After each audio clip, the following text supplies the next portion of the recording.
roll call.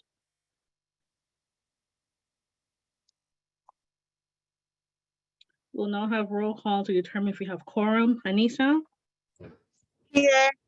Austin, Here. Tarifa,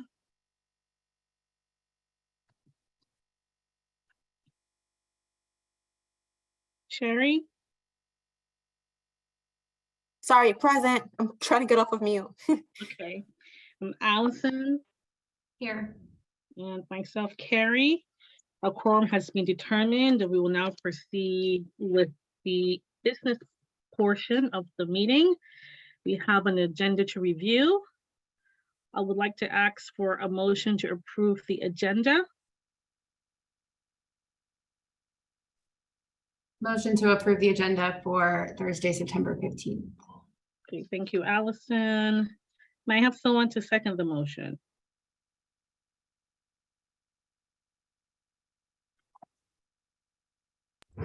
This is Anissa. I second the motion. Thank you, Anissa. All in favor of the agenda, please say aye. Aye. Aye. Aye. And any nays or abstentions? Nope, the agenda is approved. Neha has joined. Okay, all right, thank you. And board members, we also have board minutes to review from our June, or 2 meetings in June and 1 in August. Are there any corrections? Nope. No? Okay. May I have a motion to approve the minutes from June 16, 2022, June 21st, 22, and August 2nd, 2022?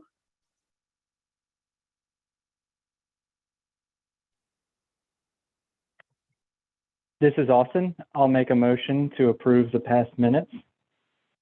Thank you, Austin. And may I have someone to second the motion? This is Neha. I second the motion. Thank you, Neha. All in favor, say aye. Aye. Aye. Only heard one. Are there any nays or abstentions? No. Okay. The minutes we approved will be found online on the Vote website. Minutes from this meeting, September 15th, will be approved in October. And the recording of this meeting will be available 24 to 48 hours on our website. And these actions are based on the Open Meetings Act. Today, we will hear updates from PLA and Hope on the progress of the school. So let's get started.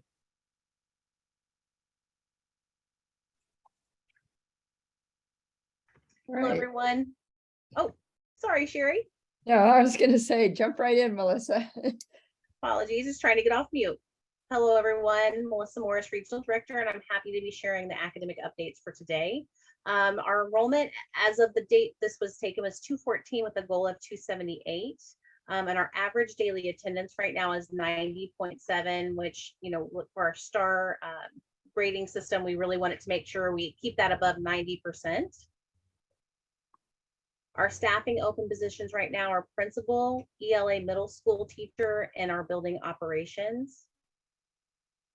So we also wanted to give some updates on the where we are with data. Specifically, OSSE released the PARCC scores on September 2nd, and they released it with the following statement. I thought this was important to include today. It says the PARCC assessments administered in spring 2022 measure student performance in ELA and math in grades 3 through 8 in high school.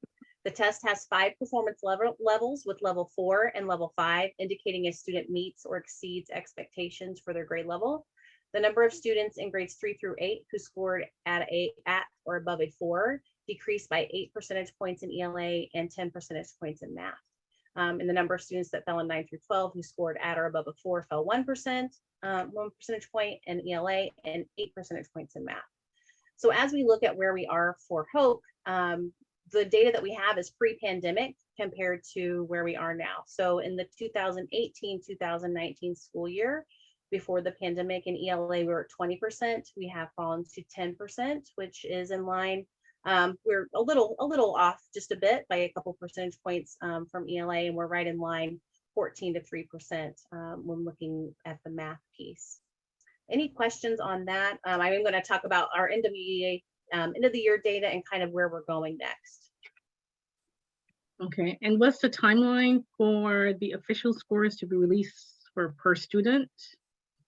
So they are really, that was released on September 2nd. So that, yeah, I mean, so we do have the report that has every student score. Yes, we do have that data. Has it gone out to parents or? Not yet. And I say, and I will say it was actually released on the 2nd, but what I will tell you, we had to reach out because we did not have correct data. We actually had more results than, we had like 300 students that we don't even have 300 students last year. So we had to contact Aussie, get a couple things worked out. Max, our data person, was assisting us with that. So we are in a good place now, and we do have the correct data in our hands, but and that reflects this data here that we have in the chart. Okay. Okay. All right. Christine, oh, thank you. So this was what was shared last year. And I think, you know, we talked about FARC, that's proficiency, students on grade level, you know, meeting or exceeding those expectations. But I just wanted to revisit this. This was shared in our June report after we got our NWEA data. As you look from fall to spring, these are our students' growth. Like, we want to see growth in these scores. And what I would say that we notice, and we hope that you notice as well, is that when we look at our primary grades, especially last year, they've had the probably least impact, so to speak, from the pandemic. And as we move through grades, you can see there's less growth because that gap is greater. So as we're working through our different programs, we're looking at our Reading Advantage and Math Advantage programs. Those are what we're using these data points to actually target specific grades. So specifically, most specifically, we were talking about 6th grade this year, or even just today with our Reading Advantage interventionists, and how we're ensuring that we're putting a lot of support into 6th grade because it had some of the least amount of growth, actually went backwards a point. So how are we really pouring our resources into that grade level to ensure that they are growing and they're where they need to be? Same with math.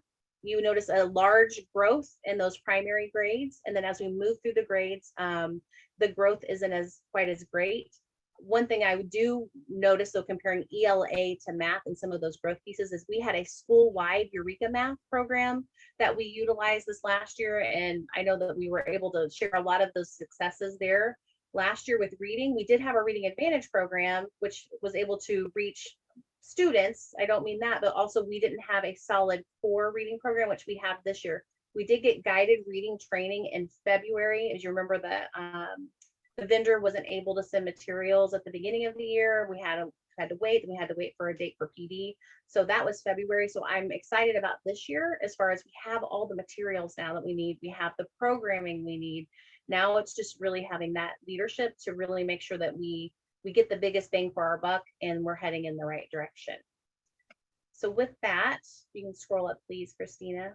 Thank you. I just have one quick question. Are you seeing any connection points or similarities in terms of, I know you gave us the PARC aggregate data, but by grade level, looking at the grade level PARC scores to what you're seeing with some of those growth numbers with the map data? Yes, there is. And actually, if you'd like it in our next meeting too, I can drill down a little further and show you kind of that correlation or that crosswalk between the two.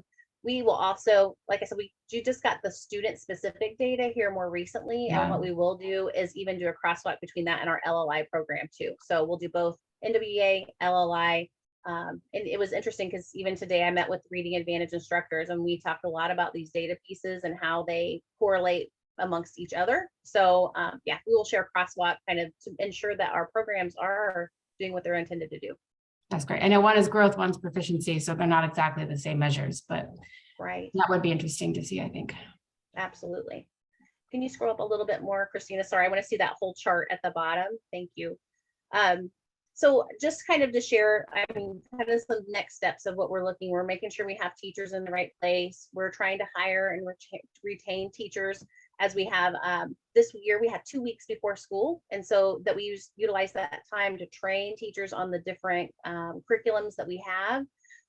We have different supports within the building that are helping. We have an instructional coach. We have even our PIR who has a more of a focus specifically in primary grades. We've had a lot of great conversations about how we're helping early literacy just this week with her, as well as Fometta's more focused on those upper grades. So doing a lot of things to try to be really intentional with our staff and build on their strengths.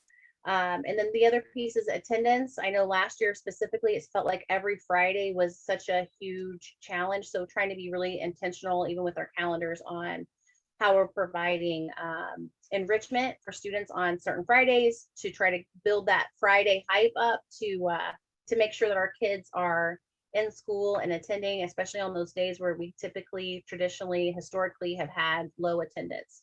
So along with that, we have a strong curriculum program. So when we think of our tier 1 students, our tier 1 instruction, that's the instruction we provide that is on grade level. Now, when we provide that, we have to have those scaffolds in place, because we know that even though we're teaching on grade level, the data shows us our kids aren't there. So how are we supporting along the way? So we have a tier 2 instruction that's also provided by teachers, and we also have other supports too, as far as teacher assistants, and we have interventionists that are also in the room. So they're supporting with those tier 2 components, and then tier 3 is we have 5 interventionists in the building, 2 dedicated to math and 3 dedicated to reading right now. So we actually worked on our groups. We have 8 groups for every interventionist at this point. When we look at that, they should be meeting with over half the school. So over half the school is receiving a tier 3 support. So that's pretty exciting, as long as we really protect that program, ensure that they're not being pulled for other things, that we are doing this every day with the same group of kids. We should be able to see again that we're closing that gap academically. Okay, and then expeditionary learning. I know this has been something that we have talked about since last year. This was also shared in June, and I know Alexis did kind of a PowerPoint presentation in February, but I wanted to bring this back, talk a little bit about it again, just what we think about expeditionary learning and what it is. We've taken a theme, and specifically for Hope Tolson this year, we're looking at social studies, with the exception of we do have a science focus in 8th grade.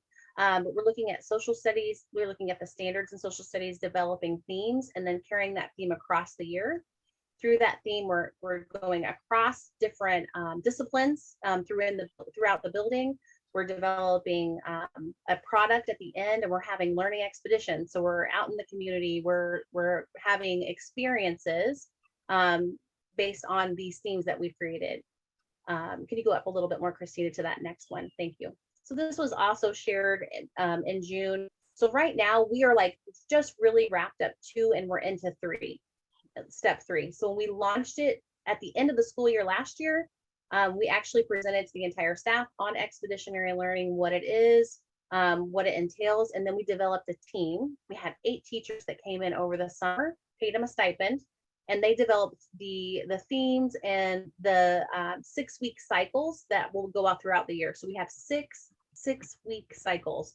They all are, tied together with a theme. They all have a project or product at the end of each cycle. They have cross curriculum connections. They have an experience that goes along with them as well. So that was a big bulk of the work that we did this summer. So we really have wrapped up 2, but we have, honestly, if I look at every single one, I was just looking back through them today. The last week, or the last cycle, my apologies, is not quite complete. So we are still working, building, being responsive. To say, I cannot say it's 100% implemented in every grade level right now. We're a 3rd week of school, and I will say it has not been perfect, as with anything new.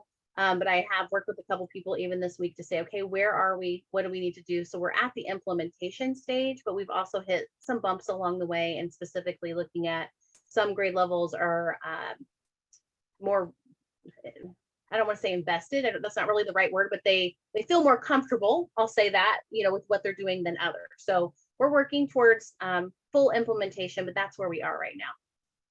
How do we bring along the people who seem to be a little resistant to this new type of focus? To be honest, I really think a lot of it will come down to leadership, as far as kind of those check-ins, do we inspect, what we expect, so to speak. And it's not that this is why I said I don't know that they're resistant exactly. It's just it's new, right? When it's new, it's uncomfortable. They need more support and guidance along the way. So I feel like I will actually be in the building all week next week. And this is one of my top priorities, is really checking in and getting my eyes on what's happening in every classroom with expeditionary learning, and then providing some additional guidance wherever we are. Are we doing like a continuous type of training for the teachers as we are in implementation stage? So we have actually, we have five PD days built throughout the school year. And so every time we have our hot topics, right? So every PD day we have, that is one of the pieces that that is a hot topic that we're going to be focused on. But we also have professional learning times as well, professional learning teams.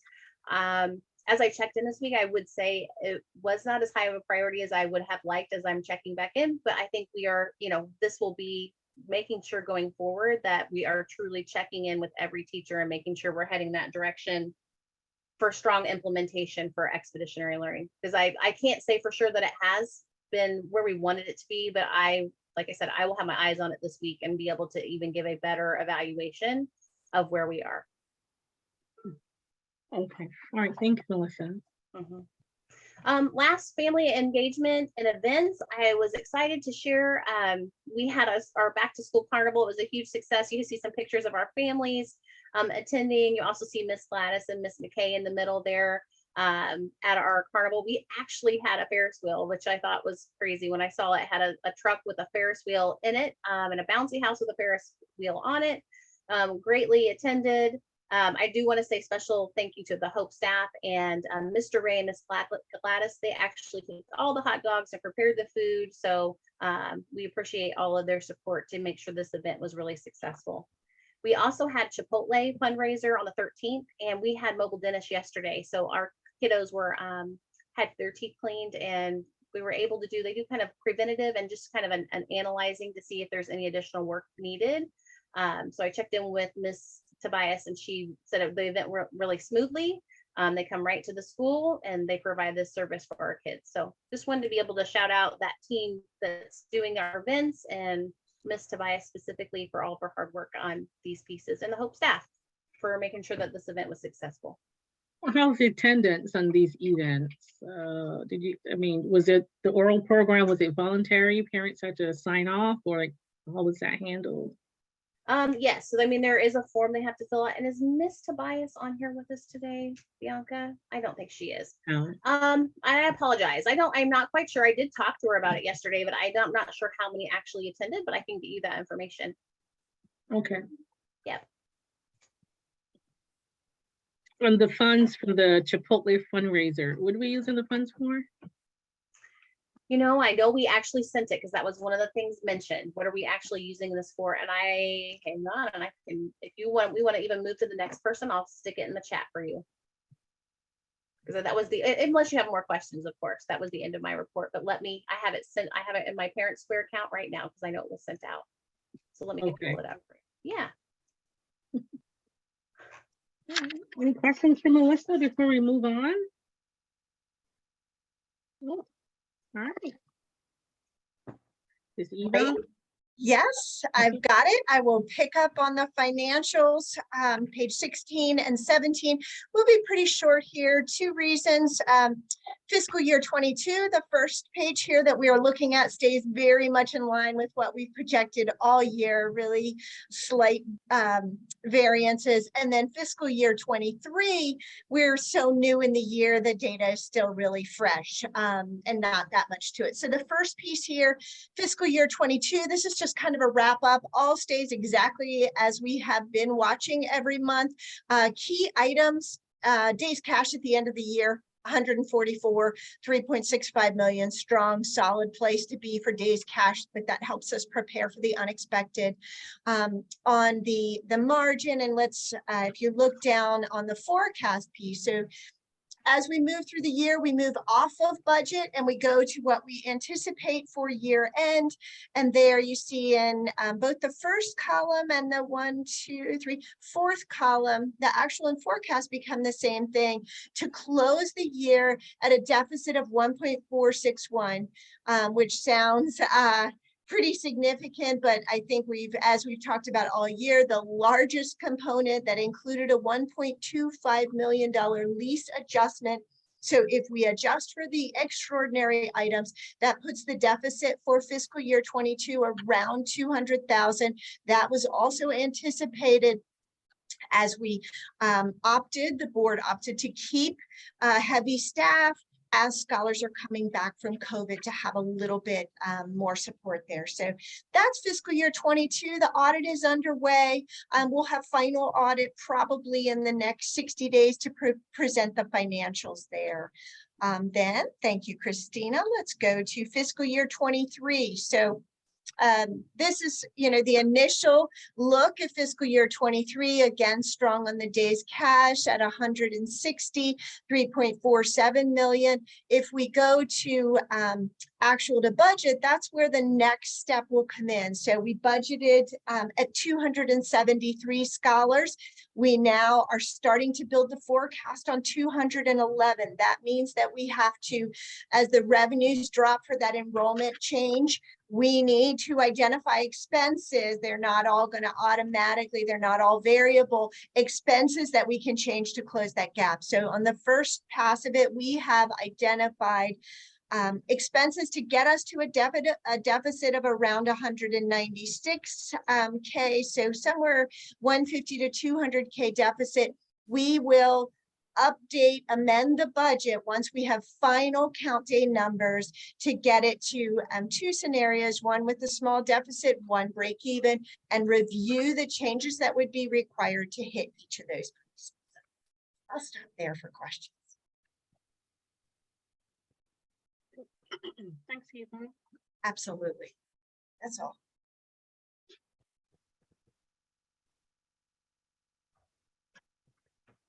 Ashley's going to share her screen with us for the next presentation.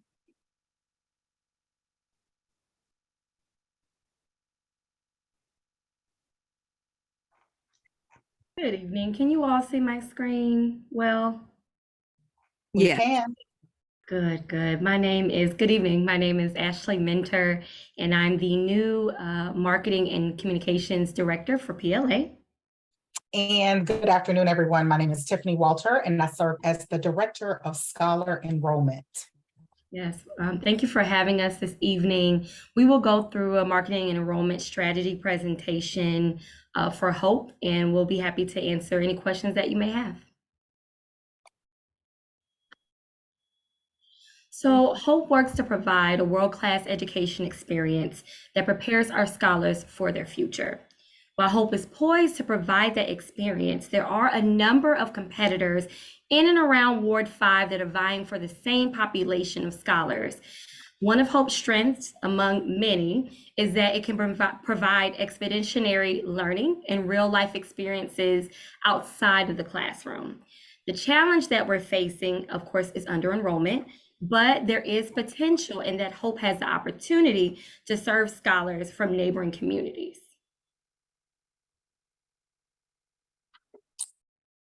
So what we're looking at here is our enrollment landscape, and we wanted to provide a bit of context that speaks to the fact that we are under enrolled. And if you look at this chart here, this chart shows the public charters that are allocated by ward. And we all know that Hope is located in Ward 5. And if you can see on this chart, Ward 5 has the largest number of competitor institutions, and it is also the fastest growing. So there are more charter schools that are being approved in Ward 5. So what that means is that there are more competitors. That means that we're vying for the same scholars. And when there's so many schools, that can pose a challenge for us. Next slide. So what this chart shows us is a trend and shows our enrollment over the past 8 years. So we looked at school year 15-16 to our current year, and we do see the downward trend, which is our blue linear line here. So this is our current number of scholars that are enrolled.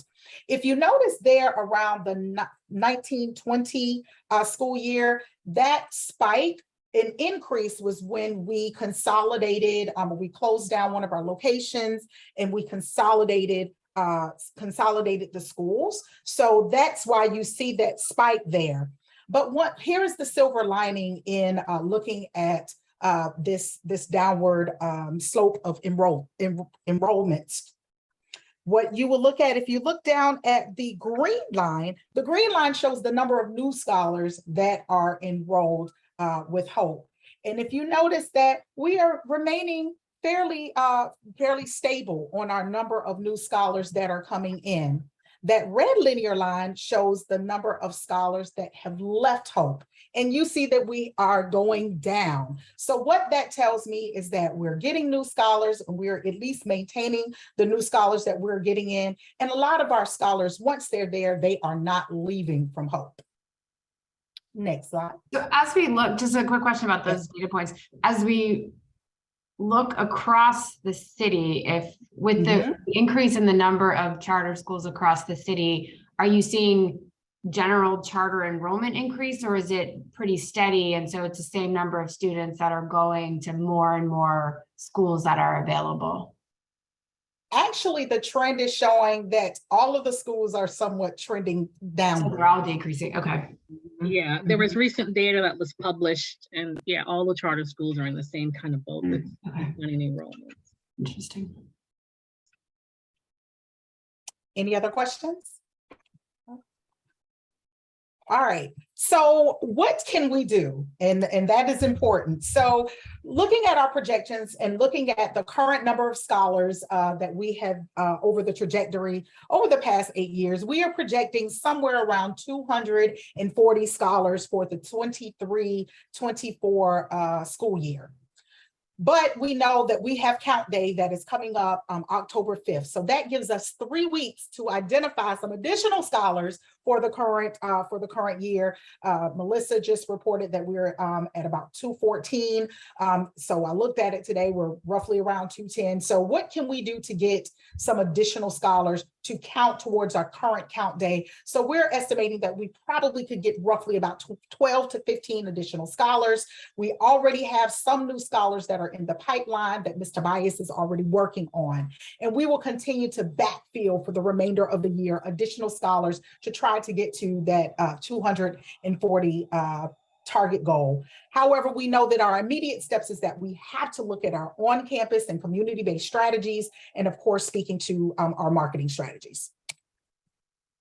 So of course, our target market is Ward 5, DC working families who are searching for alternative education opportunities for their scholars, particularly experiences that go beyond the classroom, which is one of Hope's strengths. In regards to marketing, marketing has been focusing on Hope's Compelling 3 and really drilling down to Hope's Compelling 3. And what that is, it's basically 3 major reasons why families should choose Hope. And marketing from this stance directly addresses the community needs, and it's vital in regards to telling Hope's story.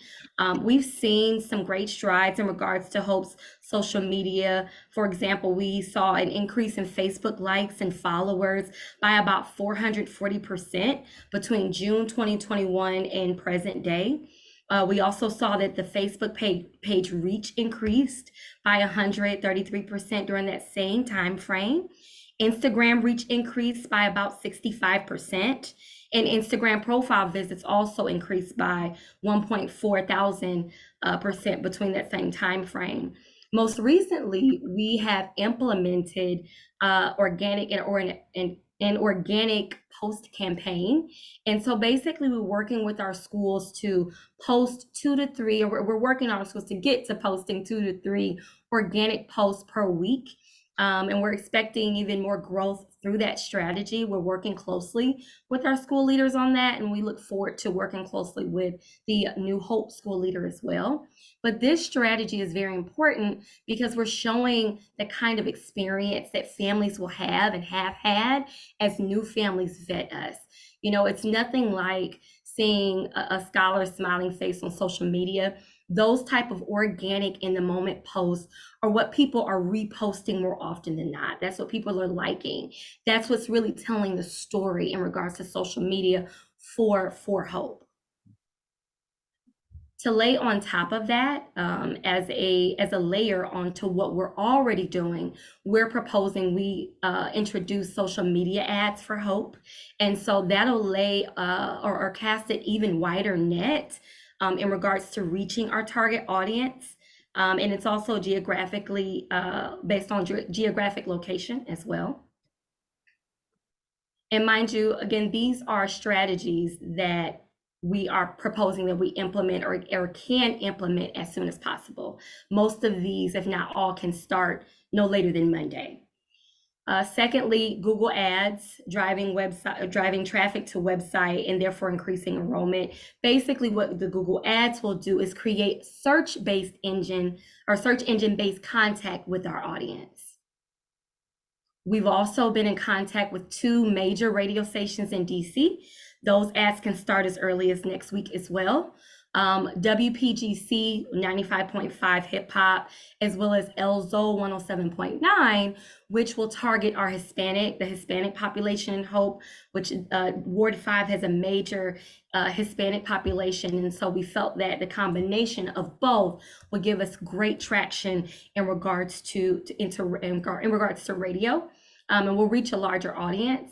And we've even got an example of what that may sound like. Grade students, Hope Community PCS's doors are still open and your student can discover their greatness today. Located at 2917 H Street Northeast, Hope provides one-on-one classroom. And I won't play the whole thing, but I just wanted to give you an example of what that may sound like.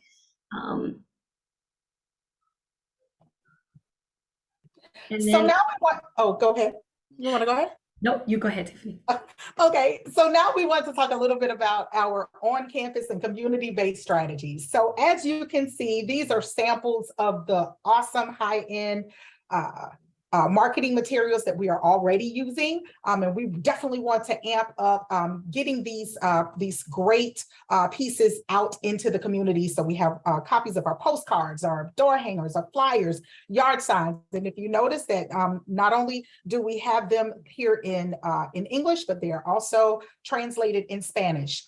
So canvassing is going to be a big part of getting out into the community. Ms. Tobias, the student enrollment coordinator, has already started obtaining volunteers and a street team. And we've solicited Trinity University as well as Catholic University. They have some scholars there at the college that are willing to go out and canvass with us, high-end phone calls, conducting an open house, and other community partners such as our preschools and getting out to those local events. So we are really trying to drive home the message that students need to choose hope.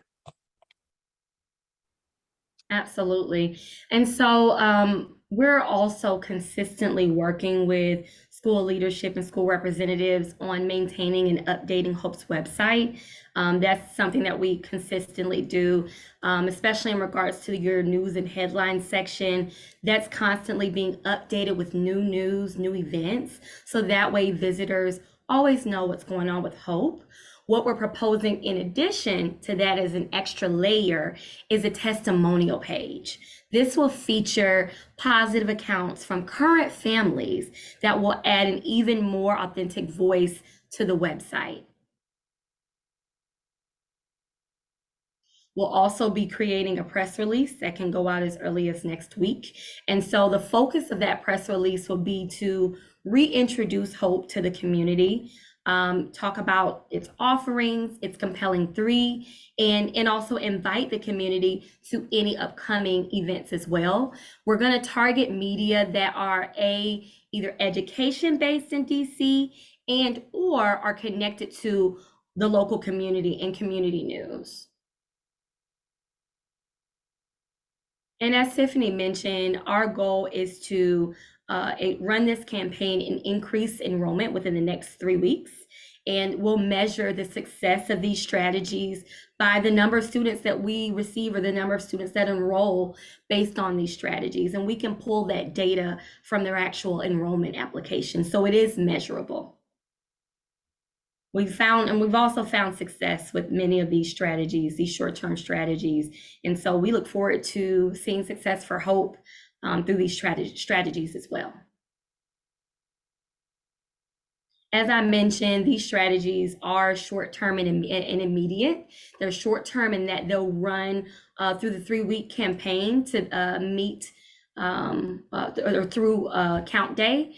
And they'll, like I said, they can start immediately. Then there are a couple long-term or high-cost marketing initiatives that we will be exploring in the future. One of them are the Metro Bus Tails, which will target folks driving through traffic behind buses. Some of these you all have done before, but they are tried and true in regards to marketing. Another is billboards and bus shelters, also for travelers or people walking by. Metro Rail Digital, so digital ads underground. And then mobile geofencing, which basically target our audience, and they send the digital ad directly to their mobile device based on their geographic location. This is also a great tactic for long-term strategy as well.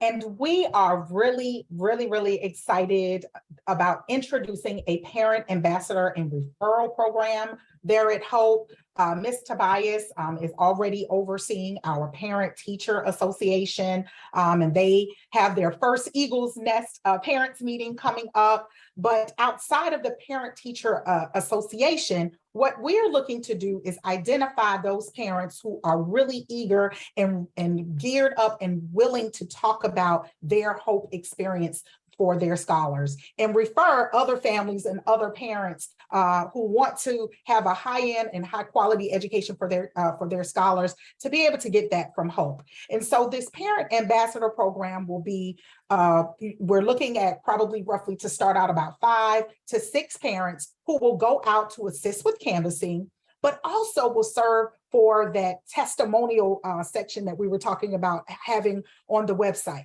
So they will serve kind of a dual purpose, but the biggest piece is that we want them to get out and share their message of hope to others, to other scholars, families. And so, as I mentioned, we suggest that these types of campaigns run more so long-term. So typically about 4 to 12 weeks, so we can really look at their impact and have an even greater impact with a longer campaign. And that concludes our presentation. Please feel free to ask us any questions that you may have.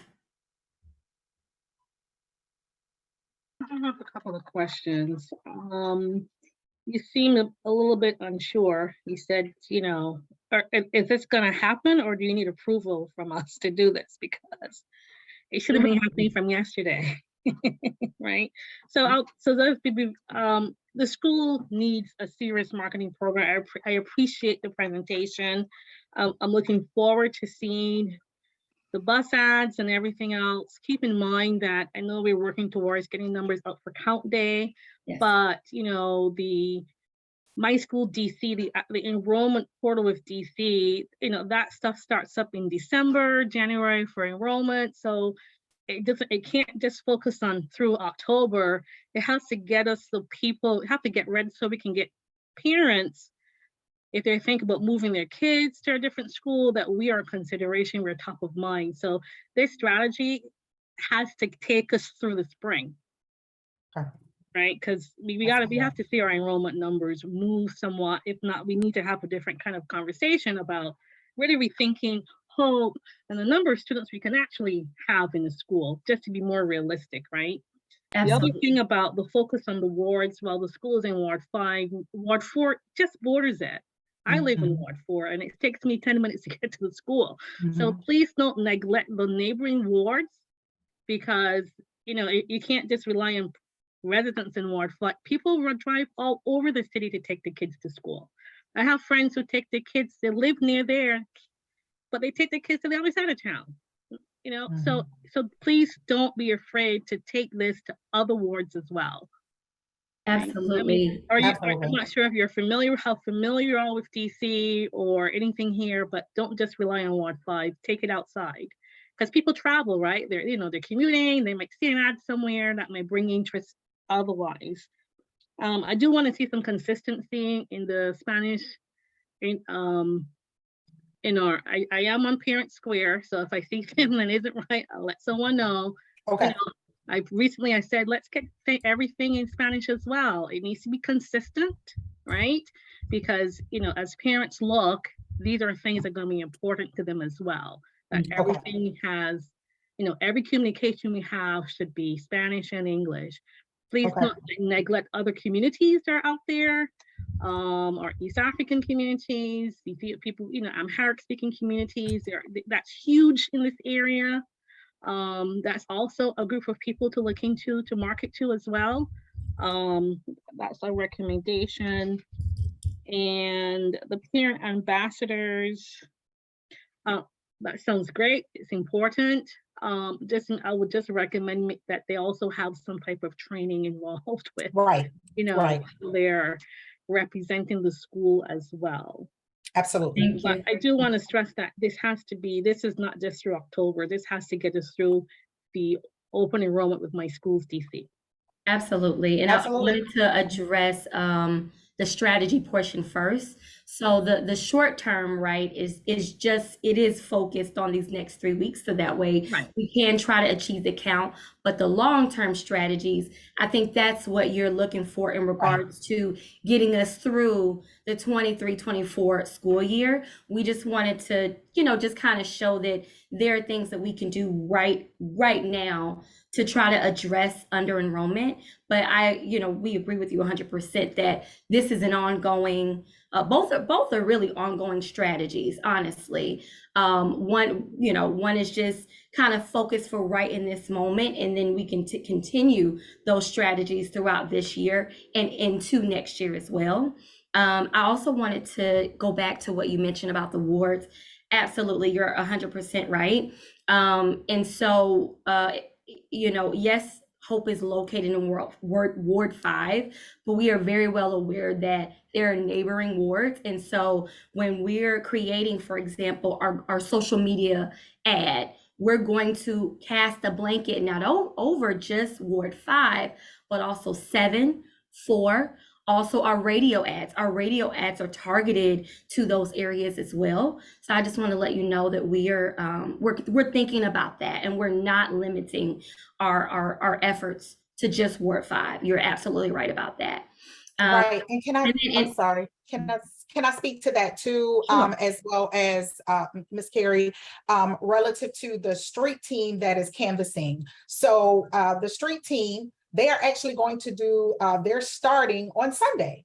And we have a strategic plan that they will be going outside of Ward 5 to do the canvassing, because we have about 5 college students that will be going out with Ms. Tobias on Sunday. I believe that they're going from the times of 10 and 2, I believe. I will confirm that with her tomorrow morning when we go through the strategies. But yes, so even the street team will be going outside of Ward 5. Mm-hmm. And then as far as making sure that all the materials are, even our social posts and things are translated, that's something that our team is constantly working on. I would say for a while, we've been ensuring that we're translating into Spanish, and that all of those materials and social posts and our web posts are all translated into Spanish. We'll also look into the East African community as well in translating there also. So thank you for that. Sharifa has her hand raised. Yes. Yes, thank you. Thank you both Tiffany and Ashley for your presentation. I think it's exciting to see that there is a marketing plan that's being developed.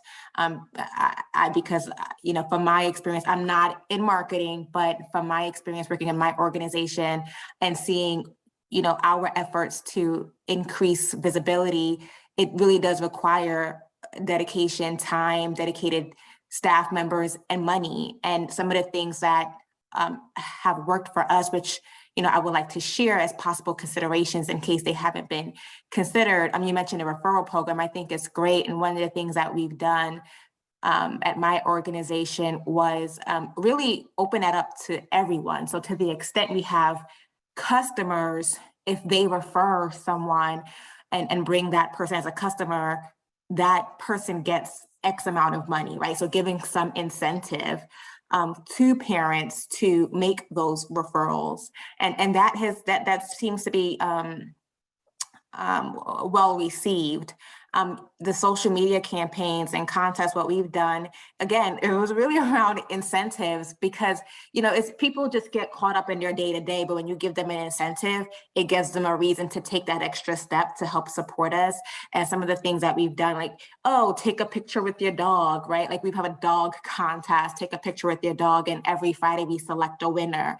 And they get some kind of gift card or something, but that has drummed up activity in terms of not only hearing from our existing customers, but it also spreads the word to people in their network, right? So again, promoting that visibility, community sponsorship events. So to the extent that there are different groups of parents, demographics, when they're, you know, that are part of certain communities, are we actively involved in being a part of those community events, sponsoring those events, maybe having a table, right, where we're talking about hope and recruiting people, and perhaps at those activities and those events, we have a mechanism where people can enroll on the spot, right? So making it easy for them, possibly at least put in an application.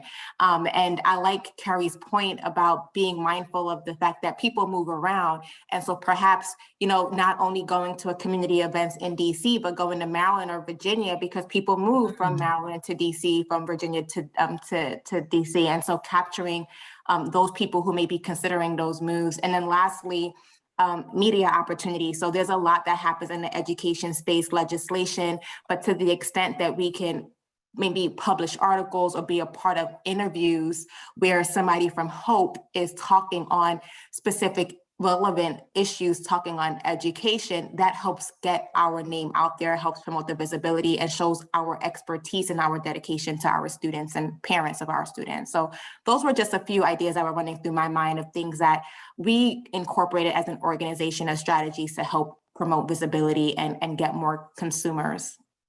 Oh, thanks for sharing that. Yes, thank you so much for that, for sure.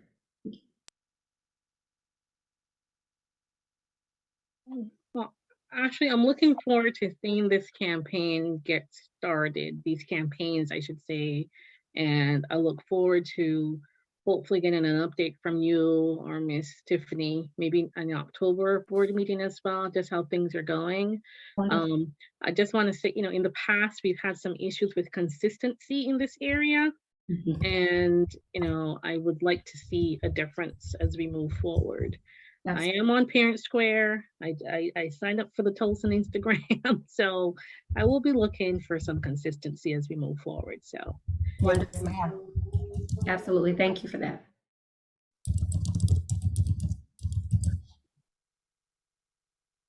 Are there any other questions?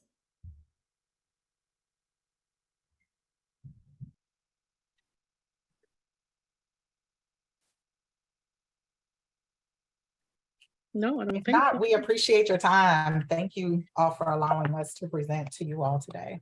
Absolutely, thank you. We appreciate Thank you all, and we look forward to following up. Yes. Thank you. Thank you.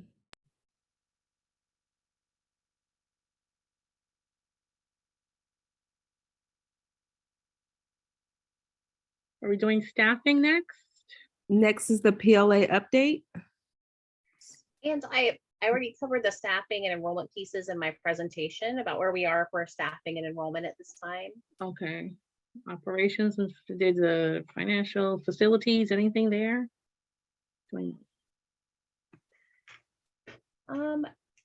I don't know. I specifically don't have anything. I know we're working on, one of the things we are working on right now specifically is looking for an operations manager.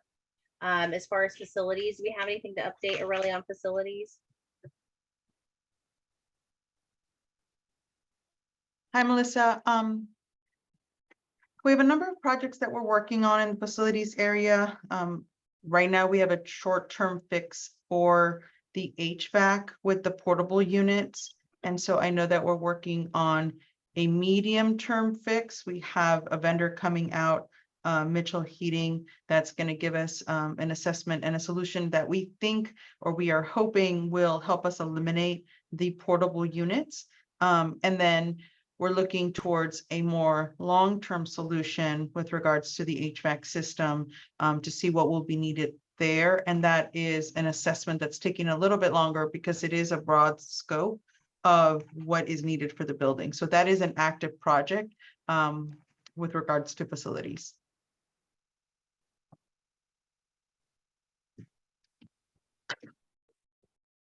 I will also say we got an update regarding the flooring for the library. As you recall, we removed the carpet and we got information today that the VCT floors the samples were selected and that the installation will begin on 9/24. Okay. Do we need to get new books and everything different for the library? Or no? I don't think so, Carrie. We'll move everything out, but I think, and Melissa, you can correct me, but I think the damage was concentrated to the carpet and then some of the sub under the carpet. So, Yes. Okay. yeah. Okay. I know I owe you a follow-up email, Arlie. I get that to you as soon as I can. Yes, ma'am. Thank you. All right. Well, let's keep things moving along. Thank you, Arlie. Let's do committee updates. Well, I'm just gonna get started on board recruitment. There you have a candidate. I emailed the person's information out to the board, so we still need to get that gentleman scheduled. He couldn't join us today. He's on a flight from the West Coast, so hopefully we'll get a chance to talk to him before he can join our next month call. So that's the only update that I have. Does anyone else have an update to share?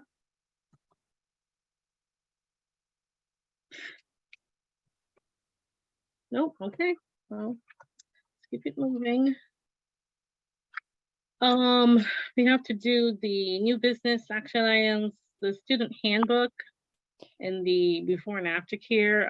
I haven't looked at the student handbook. We got it this afternoon. I just haven't looked at it. Sherry, hi, this is Sherry. This is my piece. Okay.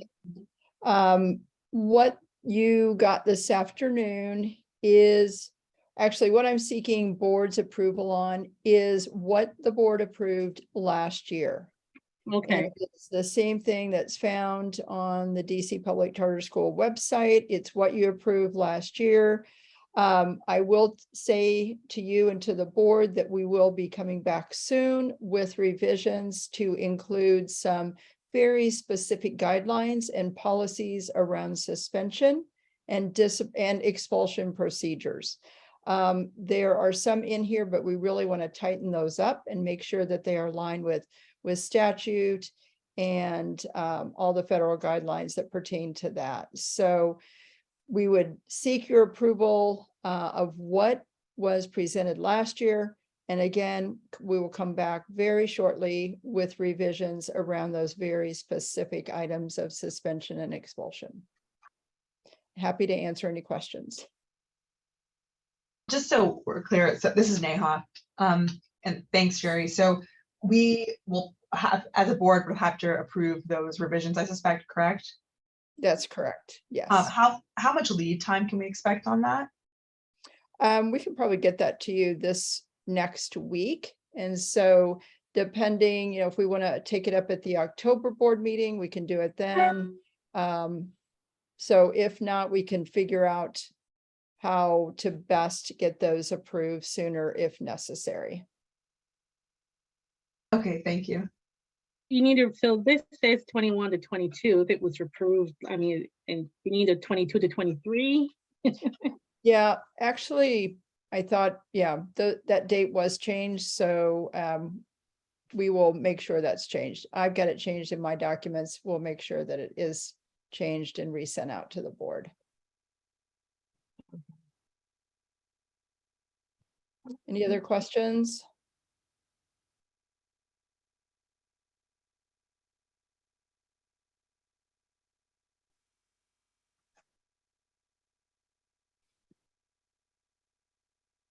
No, and parents, do they sign this, acknowledge it, or is that necessary or not?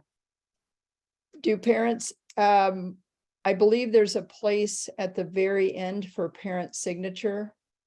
And if not, I would strongly encourage that parents sign this and agree to abide by all guidelines outlined in the discipline. Well, it's the family handbook, right? It's not just discipline. It includes a variety of things: attendance, tardies, leaving early, all of those pieces that are really imperative for parents and families to know.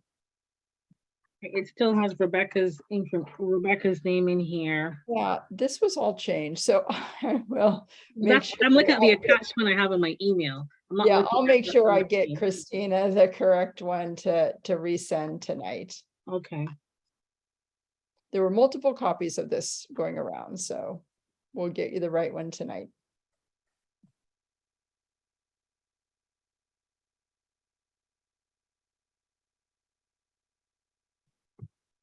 So I guess the approval might be to approve the family handbook that was approved last year, and then with the understanding that revisions will be brought forward. Okay. Um, I have a motion to approve the. I can do it, Carrie.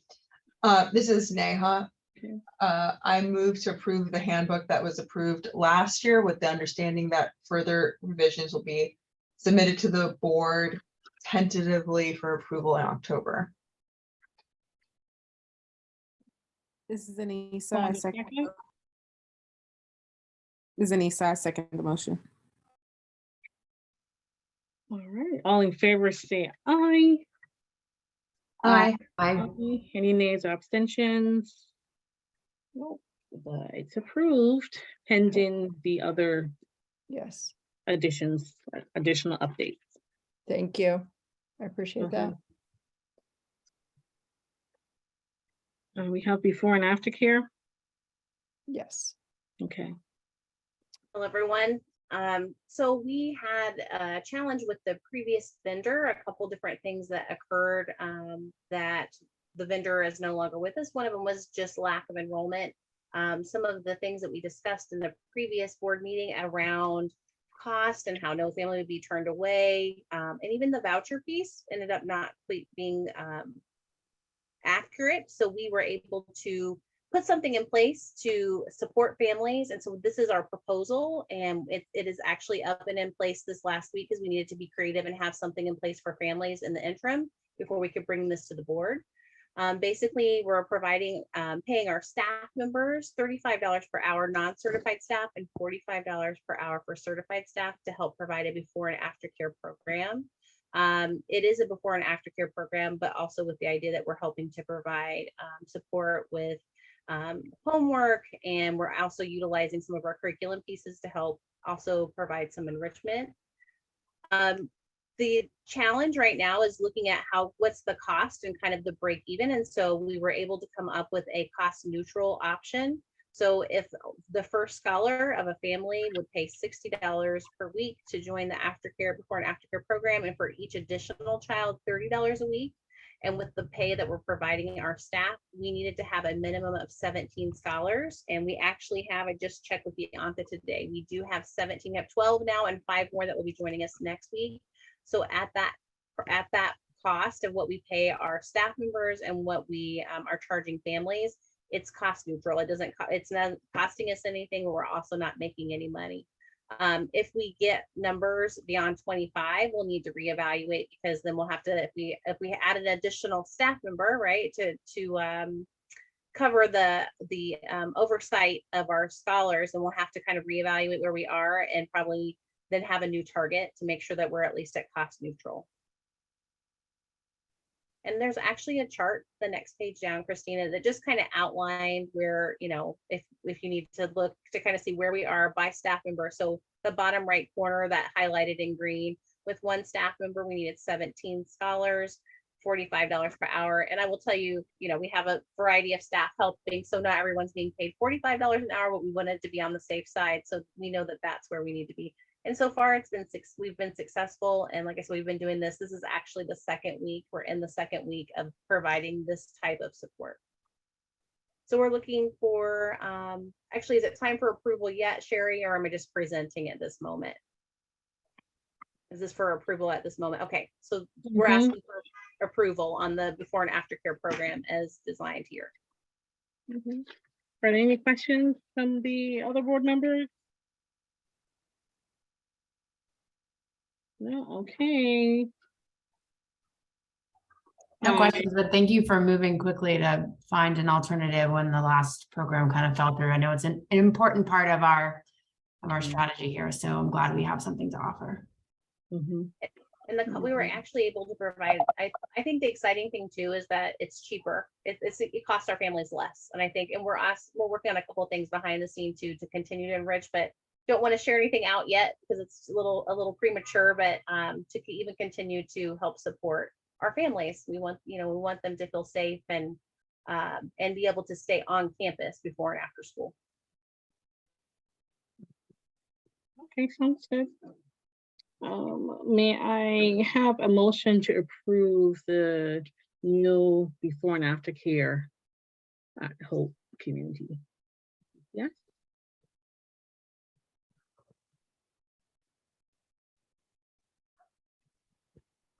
This is Allison. I'll motion to approve the before and after care plan for this year. Thanks, Allison. May I have a second? This is Neha. I second the motion to approve the before and after care plan. Thank you. All in favor say aye. Aye. Aye. Any nays? Okay. Any nays or abstentions? No. Then the approval, you have the approval for the new before and after care arrangement. Okay. Any old business, Christina, that we need to take a look at? Okay. Sorry. We have minutes that were approved, and we have a few action items that we may have to table until October, depending on each item. Okay, so that's about social media. We can pick that up in October if Ashley or Tiffany comes back. Anything else? Okay. That one, I believe, is taken care of, and then there's a third and I believe a fourth and fifth. Survey to be presented to teachers for their feedback on curricula. Let's table that for another board meeting.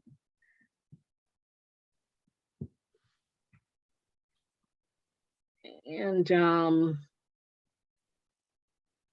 I think we've been asking the Dean of Culture and Climate to attend one of our board meetings, and that hasn't happened.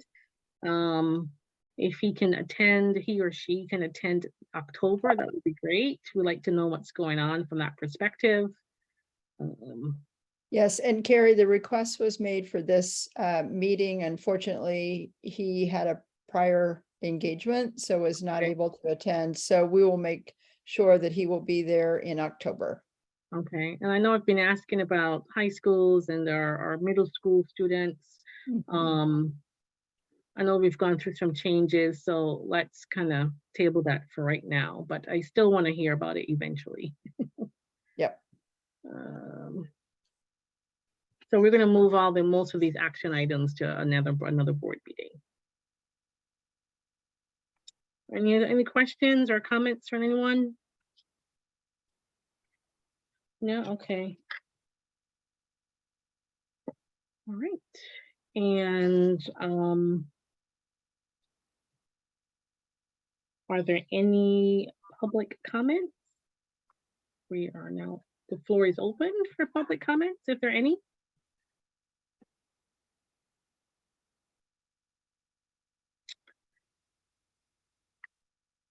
No, okay, all right. So I want to thank everyone for their time today, but we need to move to a closed session to discuss additional items, such as Personnel. new potential board members in that process, personnel in particular. I think I need to make a motion so we can move to closed session. Yep. May I have a motion to approve the board moving to closed session? I move that the board move into closed session. And I need someone to second. Anissa, I second the motion to move to a closed session. And Christina, you'll take us into closed session. And then Carrie, would it be okay if I join that closed Yes. session? Okay. Yes. So it should not be long. I'll join and then we can adjourn that and come back out and adjourn the formal meeting. Okay. Thank you.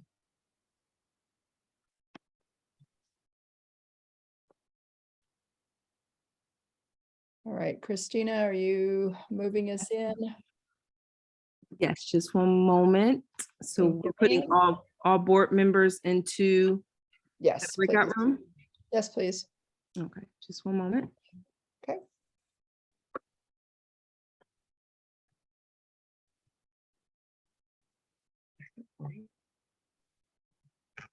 I'm going to stop recording here.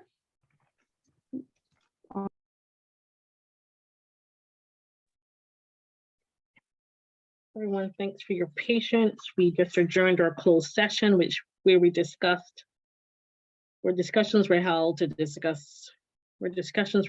personnel and legal issues. I would like to make a motion to adjourn our meeting. May I have a motion to adjourn today's meeting? Motion to adjourn today's meeting Thursday, September 15th. You have someone Second that motion. Sing it, second their motion. Oh my God. I second the motion. Maybe we should play that. Yeah. All in favor, say aye. Aye. Aye. Any nays and abstentions? No, we are adjourned. Thank you, everyone. And I will Thanks, see you everyone. in Thank you. October, and I'll talk to some of